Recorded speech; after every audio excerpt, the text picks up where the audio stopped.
കൊല്ലം ജില്ലയിലായിരുന്നു നാടിനെ നടുക്കിയ സംഭവം അരങ്ങേറിയത്. രാവിലെ ഏകദേശം 10 മണിയോടുകൂടി അഞ്ചലിലുള്ള ഒരു പഞ്ചായത്ത് ഓഫീസിലേക്ക് ശാന്തമ്മ എന്ന സ്ത്രീ അവരുടെ മകൾക്കുണ്ടായ ഇരട്ടക്കുട്ടികളുടെ ജനനം രജിസ്റ്റർ ചെയ്യാനെത്തി.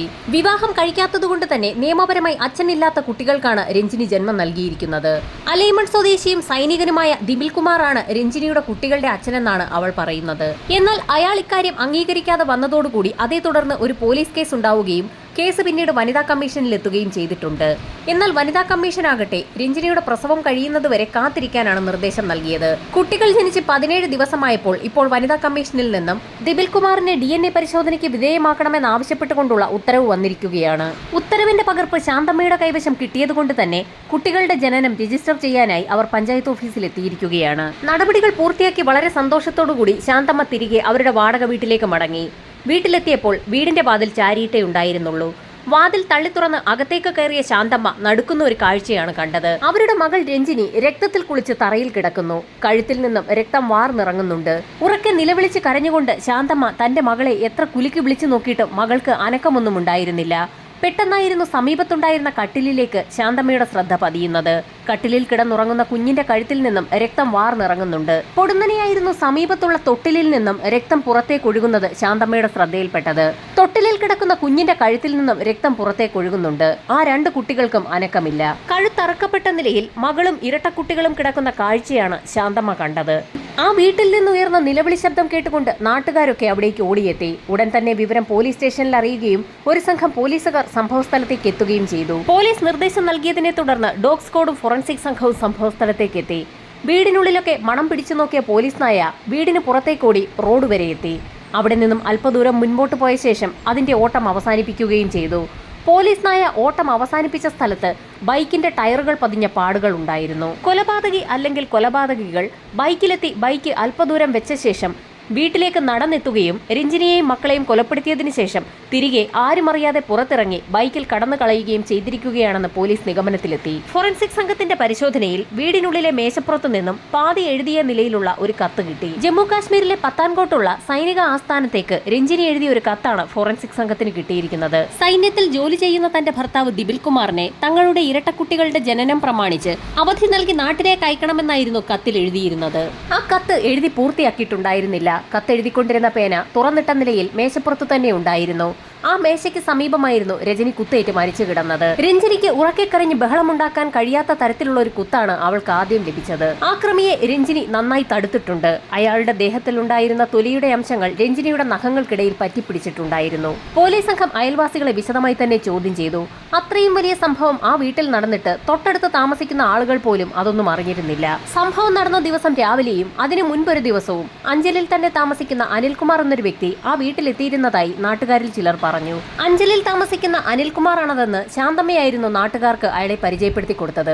അതുകൊണ്ട് തന്നെ പോലീസ് സംഘം അനിൽകുമാറിനെ കുറിച്ച് ശാന്തമ്മയോട് വിശദമായി തന്നെ തിരക്കി. രഞ്ജിനിയുടെ ഡെലിവറി നടക്കുന്ന സമയത്ത് തന്നെ ഹോസ്പിറ്റലിൽ വെച്ച് ആ കുടുംബം യാദൃശ്ചികമായി പരിചയപ്പെട്ട ഒരു വ്യക്തിയായിരുന്നു അനിൽകുമാർ. രഞ്ജിനിയുടെയും കുടുംബത്തിന്റെയും കഥകൾ കേട്ടപ്പോൾ സൈന്യത്തിൽ ജോലി ചെയ്യുന്ന അയാൾ രഞ്ജിനിയുടെ ഭർത്താവ് ദിബിൽ കുമാറിനെ കണ്ടെത്തി നൽകാമെന്ന് ആ കുടുംബത്തിന് വാക്ക് നൽകുകയും ചെയ്തു. നേരത്തെ രഞ്ജിനിയും കുടുംബവും താമസിച്ചിരുന്ന വീടിന് സമീപത്ത് തന്നെയായിരുന്നു ദിബിൽ കുമാറും താമസിച്ചിരുന്നത്. ദിബിൽ കുമാറിന്റെ പേരിൽ രഞ്ജിനി കേസ് കൊടുത്തിട്ടുള്ളത് കൊണ്ട് തന്നെ അയാളുടെ വീടിന്റെ പരിസരത്ത് താമസിക്കാതെ മറ്റൊരിടത്ത് വാടകയ്ക്ക് താമസിക്കാൻ നിർദ്ദേശിച്ചതും അനിൽകുമാർ തന്നെയായിരുന്നു. ദിബിലിനെ കാര്യങ്ങളൊക്കെ പറഞ്ഞ് സമ്മതിപ്പിച്ച് സൈന്യത്തിൽ നിന്ന് കൂട്ടിക്കൊണ്ടുവരാമെന്ന് അനിൽകുമാർ ശാന്തമ്മയ്ക്ക് വാക്ക് നൽകുകയും ചെയ്തിരുന്നു. ആശുപത്രിയിൽ വെച്ച് അനിൽകുമാർ എന്ന സൈനികനെ യാദൃശ്ചികവശാൽ പരിചയപ്പെട്ടതാണെന്നും അങ്ങനെ ആ ബന്ധം വളർന്ന് പിന്നീട് അയാൾ നിർദ്ദേശിച്ച രീതിയിൽ മറ്റൊരു വീട്ടിൽ വാടകയ്ക്ക് താമസമാക്കിയെന്നുമൊക്കെയുള്ള ശാന്തമ്മയുടെ കഥ കേട്ടപ്പോൾ പോലീസിന് എന്തോ അസ്വാഭാവികത തോന്നി. രഞ്ജിനിയുടെയും മക്കളുടെയും കൊലപാതകങ്ങൾ നടന്ന ദിവസം ദിബിൽ കുമാർ പത്താൻകോട്ട് തന്നെ ഉണ്ടായിരുന്നോ എന്നൊന്ന് അന്വേഷിക്കാൻ പോലീസ് സംഘം തീരുമാനിച്ചു. അങ്ങനെ സൈനിക ക്യാമ്പുമായി ബന്ധപ്പെട്ട സമയത്ത് സംഭവം നടന്ന ദിവസം ദിബിൽ കുമാർ സൈന്യത്തിൽ തന്നെ ഉണ്ടായിരുന്നു എന്നുള്ള ഞെട്ടിക്കുന്ന വിവരമാണ് പോലീസിന് ലഭിച്ചത്. സംഭവത്തിൽ ദിബിൽ കുമാറിനെ സംശയിച്ച പോലീസിന് ആകെ കൺഫ്യൂഷനായി. ഈ സമയത്താണ് ചില നിർണായക വിവരങ്ങൾ രഞ്ജിനിയുടെ അമ്മ ശാന്തമ്മ പോലീസിന് കൈമാറുന്നത്. DNA പരിശോധനയുടെ റിപ്പോർട്ടുമായി ബന്ധപ്പെട്ട് വനിതാ കമ്മീഷനിൽ നിന്നും അനുകൂല ഉത്തരവ് ലഭിച്ച സാഹചര്യത്തിൽ അന്ന് വൈകുന്നേരവും വീട്ടിലേക്ക് സൈനികനായ അനിൽകുമാർ എന്ന വ്യക്തി വന്നിരുന്നു. DNA പരിശോധനയ്ക്കുള്ള അനുകൂല ഉത്തരവ് വന്നിട്ടുണ്ടെന്ന് ശാന്തമ്മ വളരെ സന്തോഷത്തോടു കൂടിയായിരുന്നു അനിൽകുമാറിനോട് അന്ന് പറഞ്ഞത്. അത് കേട്ട സമയത്ത് അയാൾ പൊട്ടിത്തെറിക്കുകയാണ് ചെയ്തത്. കാര്യങ്ങളൊക്കെ പറഞ്ഞു മനസ്സിലാക്കി ദിപിൽ കുമാറുമായി മകളുടെ ജീവിതം നല്ല രീതിയിലാക്കി തരാമെന്ന് അയാൾ വാക്ക് തന്നിരിക്കുന്ന സമയമായതുകൊണ്ട് തന്നെ ഇത്തരത്തിലൊരു DNA പരിശോധനയ്ക്ക് നിന്ന് തരണമെന്ന് പറഞ്ഞാൽ ദിപിൽ കുമാർ മകളെ കളഞ്ഞിട്ട് പോകുമെന്നായിരുന്നു അന്ന് അനിൽകുമാർ പറഞ്ഞത്. അതുമാത്രവുമല്ല, ശാന്തമ്മ തനിക്കുള്ള മറ്റൊരു സംശയം കൂടി പോലീസിനെ അറിയിച്ചു. DNA പരിശോധന നടത്തണമെന്ന് ആവശ്യപ്പെട്ടുകൊണ്ടുള്ള വനിതാ കമ്മീഷന്റെ ഉത്തരവ് വന്നതിനെക്കുറിച്ച് അനിൽകുമാറിനോട് പറഞ്ഞ ദിവസം വൈകുന്നേരം ശാന്തമ്മയെ ഒരു ബുള്ളറ്റ് ഇടിച്ചു തെറിപ്പിക്കാൻ ശ്രമിച്ചിരുന്നു. അപ്രതീക്ഷിതമായി ബുള്ളറ്റ് ഇടിക്കാൻ വന്ന സമയത്ത് ശാന്തമ്മ അതിവേഗത്തിൽ ഒരു സൈഡിലേക്ക് മാറുകയായിരുന്നു. ഇടിക്കാൻ വന്ന വ്യക്തിയുടെ പുറംഭാഗം മാത്രമായിരുന്നു ശാന്തമ്മ കണ്ടത്.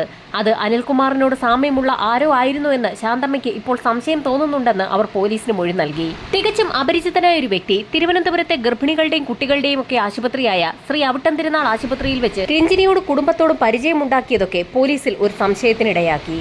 അഞ്ചലിൽ താമസിക്കുന്ന അനിൽകുമാറിനെ എത്രയും പെട്ടെന്ന് തന്നെ കണ്ടെത്താൻ തീരുമാനിച്ച പോലീസ് സംഘം നാട്ടുകാരുടെയും ശാന്തമ്മയുടെയും ഒക്കെ സഹായത്തോടുകൂടി അനിൽകുമാറിന്റെ ഒരു രേഖാചിത്രം തന്നെ തയ്യാറാക്കി. അഞ്ചലിലെ ബസ് സ്റ്റേഷനുകൾക്ക് പുറമെ വില്ലേജ് ഓഫീസുകളിലും പഞ്ചായത്ത് ഓഫീസുകളിലും സ്കൂളുകളിലും ആശുപത്രികളിലുമെല്ലാം വിശദമായി തന്നെ പോലീസ് സംഘം അനിൽകുമാറിന്റെ രേഖാചിത്രവുമായി കയറിയിറങ്ങി പോലീസ് സംഘം വിശദമായ അന്വേഷണം നടത്തിയെങ്കിലും അങ്ങനെയൊരു വ്യക്തിയെ ആ നാട്ടിലെങ്ങും കണ്ടിട്ടില്ല എന്നുള്ള ആളുകളുടെ മറുപടിയാണ് ലഭിച്ചത്.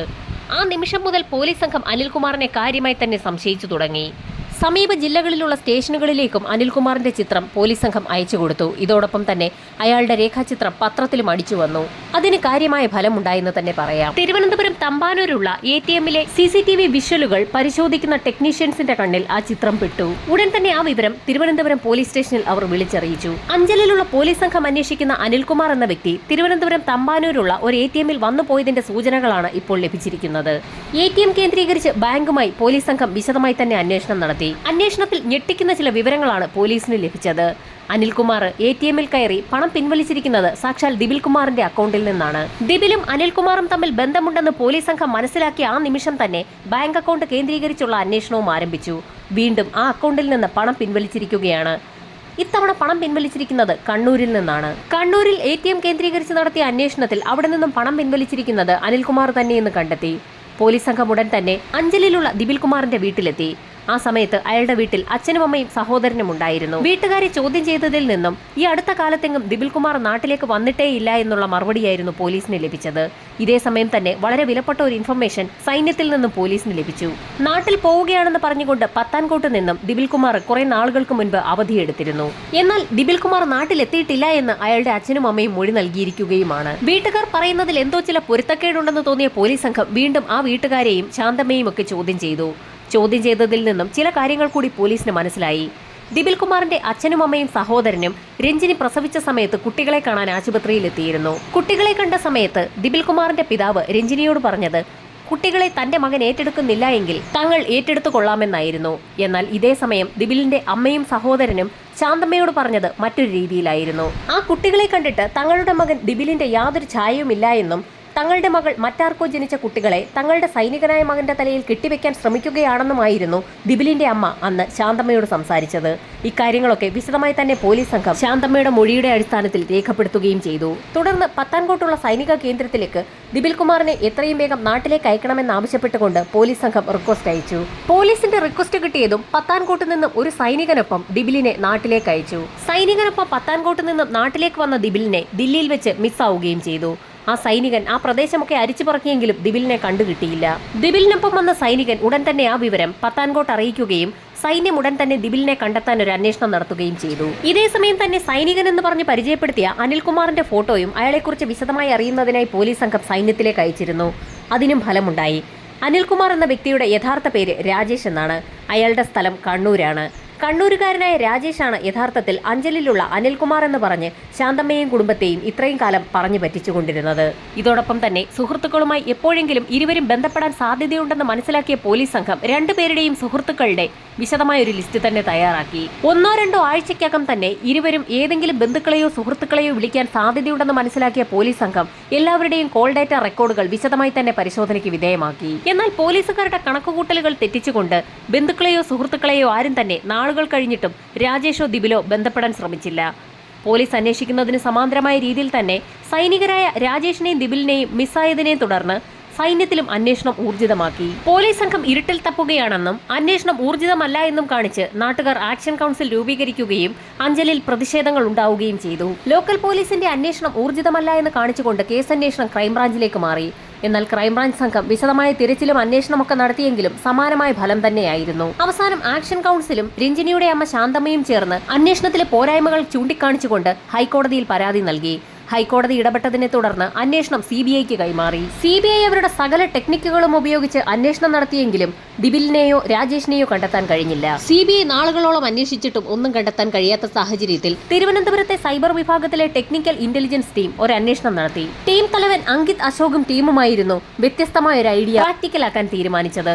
സോഷ്യൽ മീഡിയ കേന്ദ്രീകരിച്ചൊരു അന്വേഷണം നടത്താനായിരുന്നു ആ ടീം തീരുമാനിച്ചത്. സംഭവം നടക്കുന്ന 2006-ലുള്ള ദിബിലിന്റെയും രാജേഷിന്റെയും ഫോട്ടോയാണ് പോലീസിന്റെ കൈവശമുള്ളത്.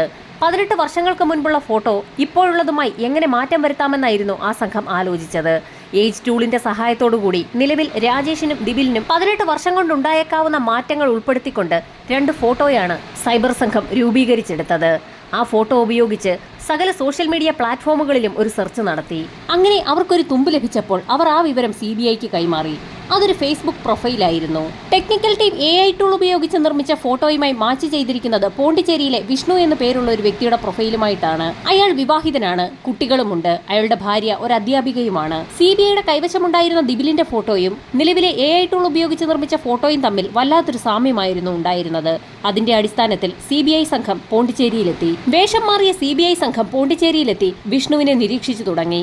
കാർപ്പന്ററായ വിഷ്ണു ഇന്റീരിയർ വർക്ക് ചെയ്യുന്നുണ്ട്. പോണ്ടിച്ചേരിയിലെ വിഷ്ണുവിന്റെ സ്ഥാപനത്തിൽ അയാൾക്കൊരു പാർട്ണർ കൂടിയുണ്ട്. അയാളും ഒരു അധ്യാപികയാണ് വിവാഹം കഴിച്ചിരിക്കുന്നത്. സംശയം തോന്നിയ CBI സംഘം രണ്ടുപേരെയും കസ്റ്റഡിയിലെടുത്ത് നേരെ ചെന്നൈയിലുള്ള CBI യൂണിറ്റിലേക്ക് കൊണ്ടുവന്നു. CBI എത്ര ചോദ്യം ചെയ്തിട്ടും അവർ പറഞ്ഞ കഥയിൽ തന്നെ ഉറച്ചു നിന്നു.